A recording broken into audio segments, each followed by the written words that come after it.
नारद भक्तीला म्हणाले की देवी, तू मला विचारलेस म्हणून तुला सांगतो. अगं, ज्या दिवशी, ज्या क्षणाला भगवान श्रीकृष्ण पृथ्वीवरून अंतर्धान पावले, अगदी त्याच क्षणी या कलीने निर्भय होऊन सर्व जगात आपला पराक्रम सुरू केला.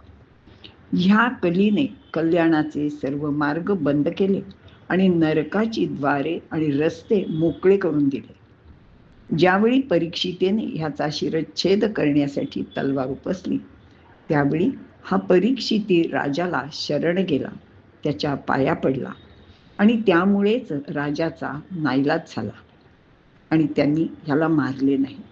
शिवाय अजूनही एक कारण असे सांगितले जाते की ह्या कलियुगाचा एक फार मोठा गुण आहे आणि म्हणूनच याला त्याने जिवंत ठेवले.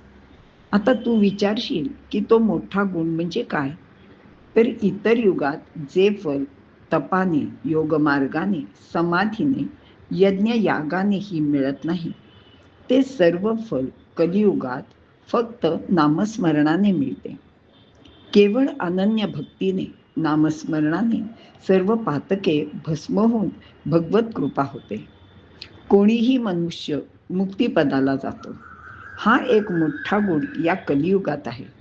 म्हणूनच परीक्षितीने याला पृथ्वीवर जिवंत ठेवला. सध्या दुराचारामुळे सर्व साधनातले तेज आणि सामर्थ्य नष्ट झाले आहे, हे खरे आहे. सर्व पदार्थ आणि वस्तू निसत्व झाले आहेत. आज अशी स्थिती झाली आहे की केवळ पाखंडी, पोटभरू लोकांनी सर्व पवित्र साधनांचा पोट भरण्यासाठीच उपयोग सुरू केला आहे आणि त्याचमुळे कोणत्याच गोष्टीत तेज किंवा सामर्थ्य राहिलेले नाही. वास्तविक भागवत कथा ही मुक्तिदायिनी आहे, परंतु या ब्राह्मणांनी आपले पोट भरण्याकरता घरोघर आणि अगदी वाटेल तिथे ती वाचण्यास सुरुवात केली आणि त्याचमुळे त्यातील सार नाहीसे झाले. अत्यंत दुष्ट, घातकी, नीच लोक तेही तीर्थक्षेत्रावर जाऊन राहिले. त्यामुळे तीर्थातले पावित्र्य आणि तेज गेले.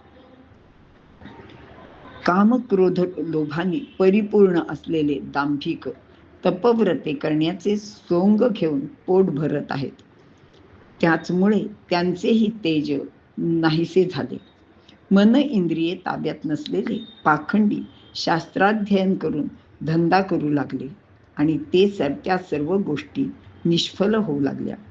याप्रमाणे सत्य कोठेच काही न राहिल्याने कलियुगात फक्त सोंगे शिल्लक राहिली आहेत आणि त्याचबरोबर दांभिकपणा सुद्धा. पंडित शास्त्री सुद्धा शास्त्राप्रमाणे न वागता केवळ पशुप्रमाणे स्त्री बरोबर रममाण होतात आणि केवळ पुत्रोत्पादनाचा धंदाच करतात, पण धर्मसाधनात दक्ष नाही. कुठेही वैष्णवता, भगवत भक्ती, गुरु संप्रदाय, गुरु सेवा ह्यातील काहीही शिल्लक राहिलेले नाही. याप्रमाणे या कलियुगात सर्व निस्सार झालेले आहे. हा युगधर्म आहे. आपण कोणाला दूषण देणार? म्हणून भगवान फक्त तुझ्याजवळ राहिला आहे. सूत म्हणतात, शौनक हो, नारदांचे भाषण ऐकून भक्तीदेवी म्हणाली, देवऋषी, तुम्ही धन्य आहात.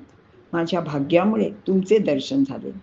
तुमच्यासारख्या भगवत भक्त महात्म्याचे दर्शन अत्यंत दुर्लभ आहे आणि सर्व कल्याणकारकही आहे. प्रल्हाद तर आपल्या कृपेनेच उद्धरला आणि त्याला भगवंताने आपल्या जवळ घेतले. ध्रुवाची गोष्ट काय वेगळी आहे का? तो सुद्धा आपल्या कृपेनेच अढळ पदावर पोचला. तुमची थोरवी आणि योग्यता मी किती वर्णन करणार? आपण तर ब्रह्मदेवाचे पुत्र आहोत. मी आपणास नमस्कार करते, असे म्हणून भक्तीने नारदांना अगदी मनापासून नमस्कार केला.